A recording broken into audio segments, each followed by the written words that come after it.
আসসালামু আলাইকুম, আশা করছি আপনারা সকলেই ভালো আছেন। মাহফুজ বিজনেস কাজ চ্যানেলের পক্ষ থেকে আমি মাহফুজ আপনাদের সবাইকে স্বাগত জানাচ্ছি। বন্ধুরা, আজকের এই ভিডিওতে আমি আপনার সাথে এমন একটা বিজনেস আইডিয়া শেয়ার করব যে বিজনেসটি আপনি চাইলে মাত্র সামান্য কিছু পুঁজি শুরু করে প্রতি মাসে ভালো অঙ্কের একটা টাকা আয় করতে পারবেন। আপনি যদি বেকার হন তাহলে এই ব্যবসাটি আপনি শুরু করতে পারবেন। আপনি যদি কম টাকা পুঁজি একটা ভালো ব্যবসা শুরু করেন তাহলে এই ব্যবসা শুরু করতে পারবেন। আজকের এই ভিডিওতে আমি আপনার সাথে আজকে ভিডিও আলোচনা করবো চানাচুর তৈরি ব্যবসা সম্পর্কে। আশা করি চানাচুরের সাথে আপনার সকলেই পরিচিত। এই চানাচুর কেন কি কাজে ব্যবহৃত আশা করি আপনাদেরকে বিস্তারিত বলার দরকার নেই। এই চানাচুরের দ্বারা বর্তমান বাজারে কি পরিমাণ রয়েছে চাহিদা আপনি আপনার বর্তমান বাজারে অ্যানালাইসিস করলে বুঝতে পারবেন। আপনি যদি কম টাকা পুঁজি একটা ভালো ব্যবসা শুরু করতে চান তাহলে এই ব্যবসা শুরু করতে পারবেন। আজকের এই ভিডিওতে আমি আলোচনা করবো এই ব্যবসা শুরু করতে মূলত আপনাকে কি মেশিন লাগবে, ক টাকা মূলধন লাগবে, আপনি এই চানাচুরগুলো কোথায় সেল করবেন, কীভাবে সেল করবেন, কী পরিমাণ প্রফিট হতে পারে, সম্পূর্ণ আলোচনা করবো। অবশ্যই ভিডিও সম্পূর্ণ দেখবেন। আর যদি আপনি বিভিন্ন ব্যবসা বিষয়ক আইডিয়া পেতে পছন্দ করেন অতি অবশ্যই আমাদের এই চ্যানেলে সাবস্ক্রাইব করবেন। সাবস্ক্রাইব করার পাশে বেল বাটনটা ক্লিক করুন যদি আপনি আমাদের কোনো রকম আপডেট ভিডিও মিস না করতে চান। চলুন শুরু করা যাক। বন্ধুরা, এই ব্যবসা শুরু করতে মূলত আপনার 1 লক্ষ টাকা মূলধন প্রয়োজন। তো মূলধন না হয়ে গেলে ব্যবসা শুরু করতে পারবেন। তো 1 লক্ষ টাকা মূলধন হয়ে গেলে এখন মূলত আপনাকে চানাচুর তৈরি মেশিন কিনতে হবে। তো মেশিন দুই প্রকার হয়ে থাকে, এক হলো ম্যানুয়াল মেশিন আর একটা অটোমেটিক মেশিন। আমি আপনাকে রেকমেন্ড করবো আপনি ব্যবসা প্রথম অবস্থায় একটা ম্যানুয়াল মেশিন কিনে শুরু করুন, তাহলে আপনি আপনার টাকা বেশি পড়বে না। আর যদি আপনি ব্যবসা লস করেন তাহলে আপনাকে ক্ষতিপূরণভাবে হিসেবে ধরতে হবে না। তো চানাচুরের চাহিদা প্রচুর পরিমাণে রয়েছে, লসের সম্ভাবনা নেই, তবুও বলো ম্যানুয়াল মেশিন দিয়ে শুরু করুন। তো দেখতে পাচ্ছেন এই স্ক্রিনে, এটা হচ্ছে ম্যানুয়াল একটি মেশিন। এই মেশিনটির দাম রয়েছে 11,000 টাকা। এই মেশিনটির কার্যক্ষমতা আপনি প্রতিদিন 15 থেকে 20 কেজি তৈরি করতে পারবেন চানাচুর।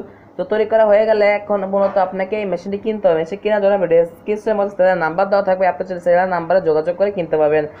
তো এই মেশিন কেনা শেষ হয়ে গেলে এখন মূলত আপনাকে চানাচুর তৈরি করতে হবে। তো চানাচুরের তৈরি করতে লাগে মূলত আটা, ময়দা, আরও নানান ধরনের লবণ জিনিস লাগে। তো এগুলো মিক্সচার করে নিলে আপনি খামির তৈরি করে ওই মেশিনের উপর দিয়ে দিলে আপনার চানাচুর তৈরি হয়ে যাবে। চানাচুর তৈরি করা বলে এগুলো তেলে ভাজতে হবে। তেলে ভাজা হয়ে গেলে এখন মূলত প্যাকেট করতে হবে। তো এখানে একটা কথা আছে, আপনি চাইলে প্যাকেট করে বিক্রি করতে পারবেন, কিন্তু আপনি খোলা খুলে বিক্রি করতে পারবেন। তো যদি প্যাকেট করে বিক্রি করতে চান তাহলে আপনার এরকম প্যাকেটের প্রয়োজন। তো এরকম প্রিন্ট করা প্যাকেটের দাম পড়ে মূলত 600 টাকা করে। আপনি চাইলে সেলারের কাছ থেকে সরাসরি 600 টাকার প্যাকেটগুলো কিনতে পারবেন।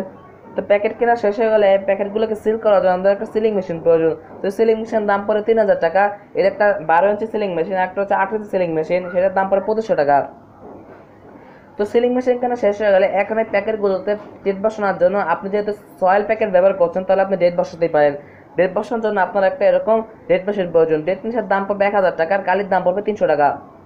তো ডেট মেশিন কেনা শেষ হয়ে গেলে এখন এই চানাচুরকে মেপে বাজারে বিক্রি করার জন্য একটা পাল্লার প্রয়োজন। তো এই পাল্লার দাম পড়বে মূলত আপনার 1500 টাকা। আপনি চাইলে সেলারের কাছ থেকে সরাসরি কিনতে পারবেন, কিন্তু আপনি লোকাল মার্কেটে খুব সহজে পেয়ে যাবেন। তো এই মেশিনারিজগুলো কেনা শেষ হয়ে গেলে এখন আপনি প্রপার বিজনেসটি করার জন্য একেবারে প্রস্তুত। তো এখন মূলত আপনাকে ওই চানাচুর তৈরি মেশিনটির সাহায্য মূলত আপনি চানাচুর তৈরি করে প্যাকেট করে সিল করে ডেট বসিয়ে মেপে আপনাকে বাজারে বিক্রি করতে হবে। তো এখন মূলত চিন্তা করতে পারেন যে আপনি কোথায় এগুলো বিক্রি করবেন। তো যদিও এর চাহিদা বর্তমান বাজারে প্রচুর পরিমাণে রয়েছে এবং কম্পিটিশনও প্রচুর পরিমাণে রয়েছে। তো আপনি চাইলে আমার একটা পদ্ধতি অনুসরণ করতে পারেন। আপনার যে পাড়া মহল্লায় যে মুদি দোকানগুলো রয়েছে আপনি চাইলে মুদি দোকানগুলোতে বিক্রি করতে পারবেন, কিন্তু না যে আপনার হোলসেলার রয়েছে হোলসেলার কাছে খুব সহজে বিক্রি করতে পারবেন। যে মুদি দোকানগুলোতে আপনি যদি একবার টেস্টিং করান যে ভাই আমার চানাচুরটা দেখুন কীরকম হয়েছে, খেয়ে দেখুন, তারপর আবার মালটা রাখবেন, তাহলে কিন্তু আপনার যে দেখে যদি মজা পান, আপনি ভালোভাবে তৈরি করতে পারেন, তাহলে কিন্তু আপনার মালটা রাখবে। তো এটা 1 নম্বর পদ্ধতি। 2 নম্বর পদ্ধতি আপনি হোলসেল বিক্রি করতে পারবেন। আপনি খোলাখুলি বিক্রি করুন, প্যাকেট ছাড়াই আপনি খোলাখুলি যে আপনার একটা দোকান নিয়ে নিন, দোকান নিয়ে আপনি সেখানে চানাচুর খোলাখুলি বিক্রি করুন, তাহলেও আপনার প্রফিট হবে। তো দুটি উপায় বললাম, এরপর আপনি চিন্তা করতে পারেন আপনার কী পরিমাণ প্রফিট হবে। আপনি দেখে থাকবেন যে একটা রুচির ঝাল চানাচুরের প্যাকেট 10 টাকা, প্যাকেটের দাম রয়েছে 10 টাকা। একটা 50 গ্রাম 10 গ্রামের প্যাকেটের দাম 10 টাকা। তো আপনি চাইলে এটা খুচরা পাইকারি মূল্য 8 টাকা বিক্রি করতে পারবেন, আপনার তৈরি খরচ হবে 5 টাকা। তো আপনি প্রতি প্যাকেটে 3 টাকা করে লাভ করতে পারবেন। আপনি প্রতিদিন এটাতে আপনি 15 থেকে 20 কেজি বিক্রি করতে পারেন প্রতিদিন। আপনি তাহলে 5 থেকে 6,000 টাকা অনায়াসে ইনকাম করতে পারবেন। তো যদি আপনি 5,000-6,000 টাকা না হলেও আপনি চাই 3,000 থেকে 4,000 টাকা অনায়াসে ইনকাম করতে পারেন, গ্যারান্টি দিয়ে বলতে পারি। তো বন্ধুরা, আপনি যদি ব্যবসাটি শুরু করতে চান তাহলে এই ব্যবসাটি শুরু করতে পারেন। তো এরপরে আপনি মূলত চিন্তা করতে পারেন যে আপনার মাসিক কী পরিমাণ আয় হতে পারে। মাসিক আপনি চাইলে 1 লাখ 1.5 লক্ষ টাকা কিংবা 1 লক্ষ টাকা অনায়াসে ইনকাম করতে পারবেন। তো বন্ধুরা আজকের এই ভিডিওতে আমি বলে দিলাম আপনি চানাচুর ব্যবসা শুরু করতে এবং আপনি কীভাবে শুরু করতে পারবেন। তো যদি ভিডিওটা ভালো লাগে লাইক করে দেবেন, অবশ্যই চ্যানেল সাবস্ক্রাইব করে রাখবেন। আর যদি এরকম নতুন নতুন ব্যবসায়ীরা পেতে চান অবশ্যই চ্যানেল সাবস্ক্রাইব করে রাখবেন। বন্ধুরা আজকের মতো আমি এখানে বিদায় নিচ্ছি। সেই পর্যন্ত ভালো থাকবেন, সুস্থ থাকবেন, আমার জন্য দোয়া করবেন। আল্লাহ হাফেজ।